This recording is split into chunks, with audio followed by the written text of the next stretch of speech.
क्या आप financially disciplined हैं? और फाइनेंशियली डिसिप्लिन्ड होना इस एरा में क्यों ज़रूरी है? जानेंगे इस वीडियो में। हाय गाइस, आप देख रहे हैं द प्रिविलेज्ड गाय। और इस 2-3 सालों में मैंने सीखा है कि फाइनेंशियल डिसिप्लिन होना कितना ज़रूरी है। और अगर आप फाइनेंशियली डिसिप्लिन ना है तो आप क्या-क्या चैलेंजेस फेस कर सकते हैं, वही हम जानेंगे इस वीडियो में।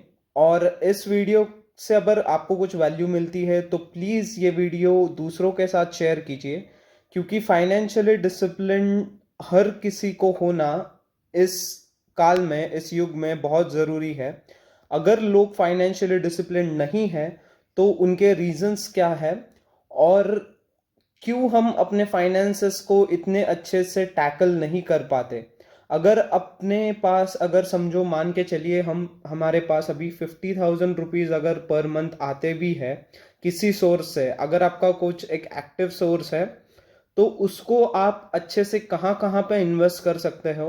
और दूसरी बात, वही पैसा आप अपने फ्यूचर के लिए कैसे सेव कर सकते हो, आइए जानेंगे आगे। फाइनेंशियल प्लानिंग करते वक्त ये 4 चीज़ें आपके लिए ज़रूरी है। पहला होगा आपका इंश्योरेंस। सेकंड होगा आपका आपका इमरजेंसी फंड होगा। Third thing which comes into picture, into play, that is your spendings. And fourth होगा आपका इन्वेस्टमेंट।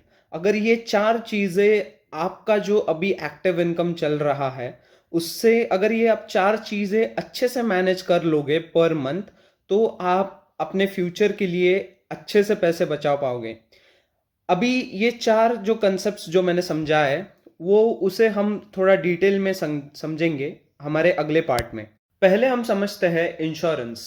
इंश्योरेंस क्यों लेना चाहिए, इंश्योरेंस क्यों ज़रूरी है, आइए मैं आपको बताता हूँ। इंश्योरेंस लेते समय आपको सिर्फ 2 टाइप के इंश्योरेंस लेने हैं। पहला तो हो गया आपका हेल्थ इंश्योरेंस, और दूसरा हो गया आपका टर्म इंश्योरेंस। समझ लो कि आप अभी कहाँ पे जॉब कर रहे हो, किसी कंपनी में, और उस कंपनी आपको अच्छे से पे कर रही है, तो उस कंपनी का भी एक इंश्योरेंस होता है। लेकिन उसके बावजूद आपको 2 इंश्योरेंस ऐसे लेने हैं। पहला हो गया आपका हेल्थ इंश्योरेंस। हेल्थ इंश्योरेंस में आपको आपका कवर और आपकी पूरी फैमिली का कवर, अगर आप सिंगल है तो, अगर आप मैरिड है तो आपका आपका कवर होगा, आपके स्पाउस का कवर होगा, आपके बच्चों का कवर होगा, और आपके माता पिता का कवर अलग से लिया जाएगा। अगर आप सिंगल है तो आप अपना कवर, आप अपने कवर के साथ पूरे फैमिली के कवर को जोड़ सकते हैं। और दूसरा है आपका टर्म इंश्योरेंस। टर्म इंश्योरेंस यहाँ पे क्यों मायने रखता है? पहली बात तो, टर्म इंश्योरेंस जो होता है, जितने कम सालों में आप लेंगे, समझो अगर आप 23-24 है and you take around a term insurance of of जितना कंपनी बताती है, मतलब यूजुअली कंपनीज 1 करोड़ से लेके 5 करोड़ तक देती है टर्म इंश्योरेंस।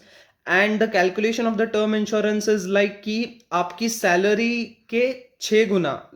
फॉर एग्जाम्पल, अगर आपकी सैलरी 50,000 है तो उसका 6 गुना जितना भी होगा, वो करके कंपनी आपको एक अमाउंट बताती है कि इतने अमाउंट का आप इंश्योरेंस ले सकते हैं।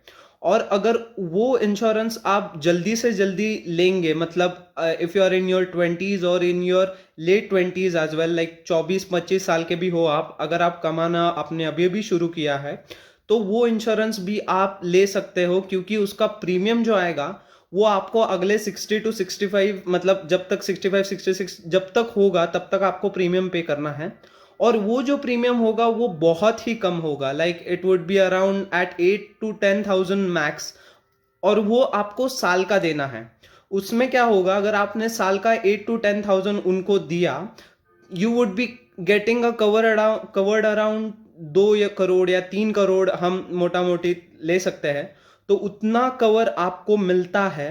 And it is very important, because अगर खुदा ना खास्ता आपको कुछ हो जाए, तो वो जो इंश्योरेंस रहता है, उसका जो पूरा अमाउंट है जितने का आपने इंश्योरेंस करवाया है, फॉर एग्जांपल 3 करोड़ का है, तो वो 3 करोड़ रुपए आपके फैमिली को मिलते हैं इन केस ऑफ डेथ। ऐसा ना हो किसी के साथ, बट मिलते हैं।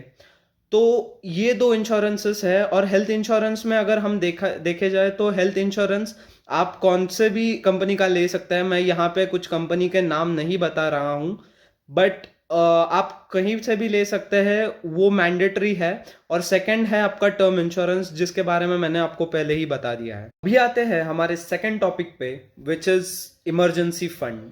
इमरजेंसी फंड क्यों जरूरी है? इमरजेंसी फंड्स के कुछ फायदे हैं जो मैं आपको समझाने वाला हूं। समझ के चलिए, वही एग्जाम्पल हम वापस से दोहराते हैं कि आपके पास अभी 50,000 रुपीज है। उसमें से आप ऐसे कुछ पैसे रखेंगे, फॉर एग्जाम्पल ये हो गया 10,000 हो गया, 15,000 हो गया, या मैक्स टू मैक्स 20,000 भी हो गया। वो आप हर महीने इमरजेंसी के तौर पे रखेंगे, और उस पैसे के लिए आप एक अपना अलग से अकाउंट खुलवाएंगे बैंक में। क्योंकि बैंक में, अगर आपको पता है कि अगर हमने बैंक में अकाउंट खुलवाया और उसमें अगर हम पैसे डालते हैं हर महीने, तो उसका एक इंटरेस्ट हमें देती है बैंक। तो इंटरेस्ट हम अभी अभी पिक्चर में नहीं लेंगे, बट ये एक एक्स्ट्रा एडवांटेज है। अगर समझो फॉर एग्जांपल आपने किसी बैंक में अपना खाता खुलवा लिया, और उसमें अगर आपकी सैलरी 50,000 है, तो 50,000 के अगर आप 20,000 भी इमरजेंसी फंड में डाले, 15 या 20,000 जितने भी आप डालना चाहते हो, उतने भी अगर आपने पैसे इमरजेंसी फंड में डाले, तो वो आपके लिए पहली तो इमरजेंसी, जब भी आपको इमरजेंसी होगी तभी आप वो फंड्स निकाल पाएंगे। और अगर 20,000 पकड़े हम, तो साल का 2,40,000 आप ऐसे ही सेव कर रहे हो। और ये क्यों जरूरी है इमरजेंसी फंड लेना, इमरजेंसी फंड का प्लानिंग करना? क्योंकि ये बहुत इंपॉर्टेंट है, और ये कब आपको लगे, मतलब कभी भी आपको इसका यूज हो, ये हम फ्यूचर प्रेडिक्ट नहीं कर सकते। समझो फॉर एग्जांपल कोई मेडिकल इमरजेंसी है, या फिर कोई और इमरजेंसी है, किसी का एक्सीडेंट हो गया हो, या ऐसा कुछ ना हो किसी के साथ, बट ये एक फंड जो रहता है वो हम वहां पे डालेंगे। और इस फंड अगर हम डाल रहे हैं वहां पे, तो एक रूल हमें फॉलो करना है कि ये जो फंड है 20,000 रुपए महीना, या 15,000, या फिर आप 10,000 से भी शुरू कर सकते हैं। अगर आपने 10,000 रुपए डाले फॉर एग्जाम्पल, तो उसका हो गया 1,20,000। तो ये 1,20,000 आप उसको टच नहीं करेंगे। मतलब जब भी आपको एक्सट्रीम इमरजेंसी होगी, तभी आप वो फंड वहां से उठाएंगे। नहीं तो समझो 5 साल के लिए आप डाल रहे हो 10-10,000 पर मंथ, ओके, तो वो फंड आप नहीं उठाएंगे। समझो फॉर एग्जांपल आपने डाल भी दिया 5 साल, और आपने पूरा डिसिप्लिन के साथ उसको 1 रुपया भी उसमें से नहीं निकाला, so you would definitely have around, मतलब जितना आपको फंड चाहिए उतना 5 साल के बाद होगा आपके पास। अगर 1,20,000 पकड़े हम, तो वो हो जाता है अराउंड 12,560, 6 लाख, या उससे भी थोड़ा ज्यादा, मतलब इंटरेस्ट वगैरह मिला के थोड़ा ज्यादा भी हो सकता है। अगर 5 साल के बाद आपको उसकी जरूरत पड़ी, तो वो आप सीधा बैंक अकाउंट से निकाल सकते हैं। तो इमरजेंसी फंड होना बहुत जरूरी है। आप चाहे 5,000 से शुरू करें, चाहे 10,000 से शुरू करें, जैसा भी आपका कुछ हो, मतलब जितने भी आप इमरजेंसी में डाल सकते हो। बट रूल एक फॉलो करना है कि उस पैसे को, जब तक इमरजेंसी ना हो, तब तक उस पैसे को आप हाथ नहीं लगाएंगे। Now we move on to our third topic, which is needs. Our needs, basic जो नीड्स हमारी है, उस पर हम कैसे स्पेंड करेंगे। जो थर्ड टॉपिक था मेरा स्पेंडिंग्स, उसके ऊपर थोड़ी सी गुफ्तगू करेंगे। तो स्पेंडिंग्स में आप दो कैटेगरी में इसको डिवाइड कर सकते हैं। पहला तो नीड्स, और दूसरा रहेगा आपका वांट्स। नीड्स में क्या आएगा? रोज का पेपर का बिल हो गया, या दूध जो आप रोज कंज्यूम करते हो, कंज्यूमेबल्स जो भी आप कुछ खाते हो, बिस्किट हो गया, टोस्ट हो गया, ये सब। उसके बाद कुछ आप खरीदने जा रहे हो, समझो सब्जी खरीद ली आपने, आपने कुछ क्लोथ्स आयरनिंग के लिए रख दिए हो, या फिर ये सब मिला के ये हो गए आपकी नीड्स। तो आपको इस सेक्शन में पूरा नीड्स के ऊपर खर्चा करना है। जो जो आपकी जरूरतें हैं, आपको जो जो चाहिए लाइफ में, मतलब आगे बढ़ने के लिए, या फिर लाइफ आपकी जैसी चल रही है वैसे चलाने के लिए, जो जो आपको चाहिए वो इन सब नीड्स में आता है। और इसका सेकंड सेक्शन जो आता है वो वांट्स आता है। वांट्स हम इसलिए इस टॉपिक में स्पेंडिंग्स में कंसिडर नहीं कर रहे हैं, क्योंकि वो अपने डिजायर्स है। फॉर एग्जाम्पल आपका डिजायर हो गया कि मुझे एक होटल में स्टे करना है, या फिर I want to buy a new car, या फिर ऐसा कुछ भी हो सकता है कि I want to buy a new laptop, mobile लेना है। वो सब आपके वांट्स एंड डिजायर्स में आ गया। पर आपकी बेसिक जो नेसेसिटी है, बेसिक जो नीड है, वो आप इसमें फुलफिल करेंगे। और अगर सब कुछ अनाज वगैरह ये सब कुछ मिला दिया जाए, मतलब लाइट बिल हो गया, उसमें सब कुछ मतलब पेपर्स के बिल से लेके पूरा जितना भी खर्चा होता है, तो वो अराउंड मोटा मोटी 15,000 to 20,000 रुपीज होता है आपका। मतलब अगर आप 4 लोग हो, 6 लोग हो, तो वो थोड़ा सा 20-22 हज़ार तक डिफर कर सकता है।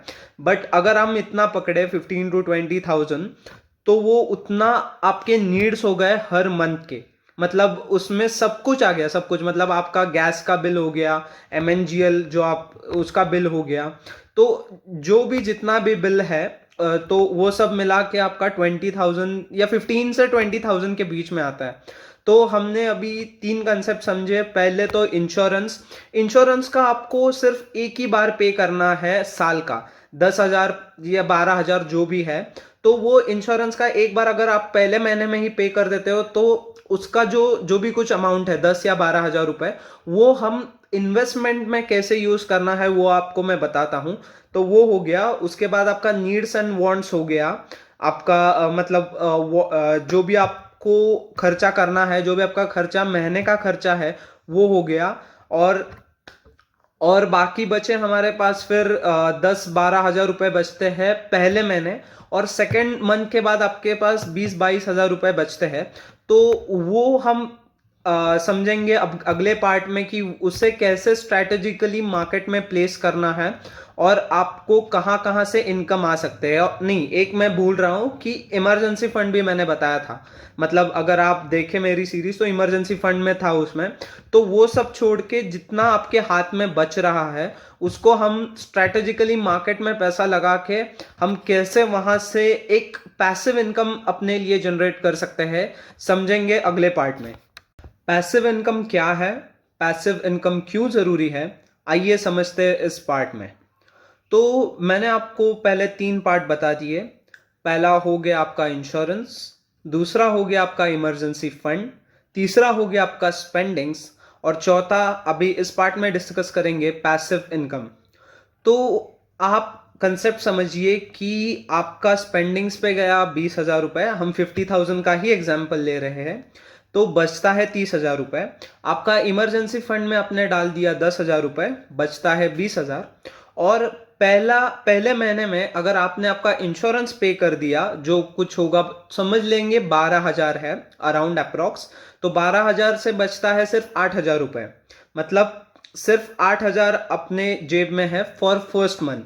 बट सेकेंड मंथ ऑनवर्ड्स अगर हम देखें, तो वो 8,000, और इंश्योरेंस का तो हमने पे कर दिया पहले, तो उसका 8,000 और 12,000 मिला के अपने पास बचते हैं 20,000 रुपए। सो 20,000 रुपए, पहले महीने में सिर्फ 8,000, दूसरे महीने में 20,000 रुपए। तो 20,000 रुपए हम कैसे इन्वेस्ट करेंगे, कहाँ कहाँ पे इन्वेस्ट करेंगे, और जानेंगे मतलब कैसे आपकी स्ट्रैटेजी होनी चाहिए। मैं यहाँ पे किसी कंपनी के नाम नहीं ले रहा हूँ, but I think the first you should consider is this stock market. Stock market थोड़ा सा मतलब वॉलेटाइल है, I know. Nifty, bank Nifty तो बहुत वॉलेटाइल है। तो ऑप्शंस में जाने की सलाह मैं आपको नहीं दूंगा। आपको मैं सिर्फ सिंपली शेयर्स खरीद के रखने की सलाह दूंगा, क्योंकि वो शेयर्स आप जब भी चाहो तब भी आप लिक्विडेट कर सकते हो। मतलब समझो आज अपने शेयर्स खरीदे, वो आपने बेचे 5 साल बाद, आज आज उसका रेट था 10 रुपए, 5 साल बाद हो गया 50 रुपए, और आपके पास समझो 1,000 शेयर्स है, तो 50,000 रुपए will act as an emergency fund at after 5 years for you. अगर उसकी आपको जरूरत नहीं है, तो वो आप वैसे ही पैसे रख सकते हो, उसका वो पैसे बढ़ते रहेंगे। और स्टॉक मार्केट में इन्वेस्ट करने का दूसरा फायदा यह है कि आपको डिविडेंड्स मिलते हैं कंपनी की तरफ से। तो जो डिविडेंड मिलते हैं वो तो अलग इनकम रहता है, अलग रहता है। समझो अपने ब्लू चिप स्टॉक्स में अगर आपने इन्वेस्ट किया है, मैं वापस से नाम नहीं लूंगा, आप फ्री है, आप किसी में भी इन्वेस्ट कर सकते हैं। और अगर आपको एक वीडियो चाहिए कि किस में इन्वेस्ट करना है, कौन कौन से स्टॉक्स हैं, तो कमेंट्स में मुझे जरूर बताना, मैं उसके ऊपर भी आपके लिए एक वीडियो जरूर बनाऊंगा। तो हम बात कर रहे थे कि पैसे कैसे इन्वेस्ट करना है। तो समझो अभी फर्स्ट मंथ तो अपने 8,000 रुपए ऐसे इन्वेस्ट कर दिए। सेकेंड मंथ से आपके पास थोड़ा ज्यादा पैसा होगा, आपके पास एक 20-22 हजार रुपए आपके हाथ में होंगे, क्योंकि आप इंश्योरेंस नहीं पे कर रहे होंगे। इंश्योरेंस हमें साल का एक ही बार पे करना होता है। तो वो पैसे आप एक अच्छे से कंपनी में आप लगा सकते हो, जिससे आप डिविडेंड कमा सकते हो। और मैं आपको एक सलाह दूंगा कि जो मैं पर्सनली यूज करता हूं, स्मॉल केस में आप पैसे डालो।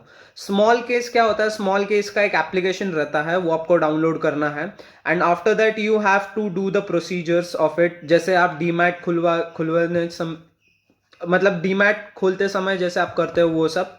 एंड स्मॉल केस में आपने अगर डाल दिया, तो स्मॉल केस में क्या रहता है, 5 या 6 कंपनी का एक स्मॉल केस रहता है, और आपको एक लमसम अमाउंट पे करना पड़ता है स्मॉल केस में इन्वेस्ट करने के लिए। वो इन्वेस्ट हो जाता है, और 6 या 7 कंपनी या 5 कंपनी भी रहती है वो एक स्मॉल केस में। तो उसके हिसाब से आपको उसमें कुछ देखना नहीं पड़ता, क्या हो रहा है क्या नहीं हो रहा है। तो अगर आप उसमें स्मॉल केस में इन्वेस्ट करेंगे तो you will play safe. You will also play safe if you will just invest in an individual company. For example, अभी मैं ठीक है अभी एग्जाम्पल दे ही देता हूँ, रिलायंस हो गया, HDFC हो गया, these are some blue chip companies in which you can invest. And ये 20-22 हजार आप स्मॉल केस में डालेंगे, उसके बाद स्टॉक्स में डालेंगे, ये सब आप करेंगे। तो पहले ईयर के लिए तो आप अगर ये पैसे ऐसे ही रखेंगे, या फिर ऐसे ही अगर आप डालते रहेंगे, अगर हम 20 भी पकड़े, तो 2,20,000 के अराउंड आप इन्वेस्ट करेंगे। अगर वो ही पैसे आप 10 या लॉन्ग टर्म के लिए करेंगे, लाइक मैं आपको सलाह दूंगा कि जब भी आप स्टॉक मार्केट्स में इन्वेस्ट करें, तो लॉन्ग टर्म गोल रख के इन्वेस्ट करें। और ऐसे भी कोई ट्रेडर मैंने देखे हैं, मेरे दोस्त है जो गुजराती भाई है मेरे, वो क्या करते हैं, वो रोज का पैसे निकालते हैं। Like they would invest around 10 to 15 lakh रोज का, and they would earn a profit और अ लॉस अराउंड 1.5 या 2 लाख रुपए। तो वो बहुत रिस्की होता है, उसे हम ऑप्शंस कहते हैं। ऑप्शंस के ऊपर भी मैं आपको एक वीडियो दूंगा मेरे कमिंग सीरीज में। तो वो ऑप्शंस की तरफ आप ना जाए, और आप सिंपल स्टॉक्स में इन्वेस्ट करें, सिंपल कंपनी में इन्वेस्ट करें। कि समझो समझो आपने आपके पास HDFC के 10 शेयर्स है, वो चलेगा, आप उसको बेचो मत, जब तक वो बढ़ते हैं बढ़ने दीजिए, आपको डिविडेंड मिलता रहेगा उसके ऊपर। दूसरे, आपने फॉर एग्जांपल इन्वेस्ट किया रिलायंस में, because Reliance is a giant company, so आप वहां पे इन्वेस्ट कर सकते हो। और एक और आपको मैं टिप देता हूं कि अभी इंडियन स्टॉक मार्केट में Google and Facebook are going to launch their stocks. तो उसका अगर आईपीओ, आप आईपीओ में भी इन्वेस्ट कर सकते हो, तो उसके ऊपर भी थोड़ा अलग से डिस्कशन करेंगे। तो ये सब करके आपको 22,000 रुपए, 20 या 22 हजार जितने भी आपके बचते हैं सेकेंड मंथ ऑनवर्ड्स, उतना आपको उसमें डालना है। मतलब अगर आप पूरा ओवरऑल सिनेरियो आप समझोगे, तो पहले तो हमने इमरजेंसी फंड डाल दिया 10,000 रुपए, और ये जो हमारी इन्वेस्टमेंट है वो हमारे फ्यूचर नीड्स के लिए होगी। फ्यूचर नीड्स मतलब emergency, it can also as act as an emergency fund, but you should only rely on your emergency fund. और ये जो स्टॉक्स है उसको आप मतलब अगर ना हो सके, मतलब ये यहाँ पे कंपल्शन नहीं है, अगर ना हो सके तो उस स्टॉक्स को आप हाथ नहीं लगाएंगे अगले 10 साल तक। And the power of compounding, you won't believe that. मतलब मैं आपको एक एग्जांपल से समझाता हूं कि Rakesh Jhunjhunwala, he is the greatest of all. उन्होंने क्या किया था कि उन्होंने एक कंपनी है, उसका मैं नाम नहीं लूंगा, एक कंपनी है, तो उसके 70 करोड़ के शेयर्स, 70 करोड़ के शेयर्स उन्होंने, मतलब 35 करोड़ में खरीदे, 70 में बेचे, because he wanted to buy a house in Mumbai, और मुंबई के रेट्स आपको पता ही है। तो उन्होंने 70 करोड़ के शेयर्स बेचे। पर वही अगर आप वैल्यूएशन देखेंगे 5 साल बाद शेयर्स और हाउस का, पहले मैं हाउस का आपको बताता हूं, तो वो हाउस का जो वैल्यूएशन हुआ उनका 5 साल बाद, जब भी वो बेचना चाहते थे या नहीं पता मुझे एग्जैक्टली, बट उसका वैल्यूएशन हुआ 100 करोड़ रुपए। और जो 35 करोड़ के शेयर्स उन्होंने बेचे थे 35 करोड़ का घर खरीदने के लिए, वही 35 करोड़ रुपए उनके अगर वो स्टॉक्स में ही रखते, झुनझुनवाला सर अगर स्टॉक्स में ही रखते, तो अभी का वैल्यूएशन उन शेयरों का 700 करोड़ है। So this is the power of compounding. आप एक फाइनेंशियल डिसिप्लिन मैनर में, अगर आपने इमरजेंसी फंड हो गया, आपके इंश्योरेंस हो गए, और आपके स्पेंडिंग्स में भी वाइजली स्पेंड कीजिए, और बाकी के आप इन्वेस्ट कीजिए। अगर आपने ये चारों चीजें बहुत ही अच्छी तरह से करी या बहुत ही अच्छी तरह से एग्जीक्यूट किया इस प्लान को, तो डेफिनेटली एक 50,000 कमाने वाला आज के डेट में इंसान 10 साल बाद, गॉड नोज, उसके पास शायद 10 करोड़ हो, 50 करोड़ हो या 100 करोड़ हो, क्योंकि उसने अपने आप के ऊपर कंट्रोल रखा है, उसने मनी ग्रो करने के लिए टाइम दिया है। और तीसरी चीज जो मैं आपको यहां पे बताना चाहूंगा कि उसने पैसे को डिसिप्लिन्ड मैनर में इन्वेस्ट किया है, स्पेंड किया है। It is also known age wise spending in other words. तो उसने पूरा डिसिप्लिन, क्योंकि डिसिप्लिन का वैल्यू हमें 1 या 2 दिन में समझ में नहीं आता। अगर आप कंटिन्यूअसली पर मंथ आप जैसे मैंने आपको ब्रेकअप बताया है उस तरह से 4 पार्ट में, मतलब सिर्फ इंश्योरेंस को छोड़ के, इंश्योरेंस हमें इस साल का 1 ही बार देना है, तो अगर आप 50,000 आपकी सैलरी भी हो, मतलब जस्ट फॉर एन एग्जाम्पल, तो आप 10 सालों में 10, 20, 30, 50 करोड़ भी आप कमा सकते हो। This is the power of compounding. और आपका इमरजेंसी फंड अलग से होगा। And thank you for watching guys. अगर आपको इस वीडियो से वैल्यू मिलती है तो प्लीज ये वीडियो आपके दोस्तों के साथ, आपके रिश्तेदारों के साथ जितना हो सके शेयर कीजिए, because I feel that everyone in this world should be financially free, and उनको फाइनेंशियल डिसिप्लिन रहना चाहिए, क्योंकि financial discipline is the way towards being financially free. तो अगर आपके पास कितने भी हो, लाइक आपको जो मैंने अभी ब्रेकअप बताया, लाइक 10,000, ये जो कुछ भी आपने मुझसे अभी सुना, वो 50,000 सैलरी हो या उसका 10,000 हो, तो अगर बंदा अभी 10 या 15,000 भी कमा रहा है, तो वो अपने हिसाब से स्पेंडिंग्स को अपने ये कर सकता है। और स्पेंडिंग्स में रेंट भी आता है, जो मैं आपको बताना भूल गया। तो ये सब इंटरलिंक टॉपिक्स है, तो इनके ऊपर मैं आपको अलग से वीडियो बना के मेरे यूट्यूब चैनल पे अपलोड करूंगा। So first of all, thanks for watching guys, and please please please share this video with your friends, families and everyone. And thank you. नमस्ते, जय हिंद।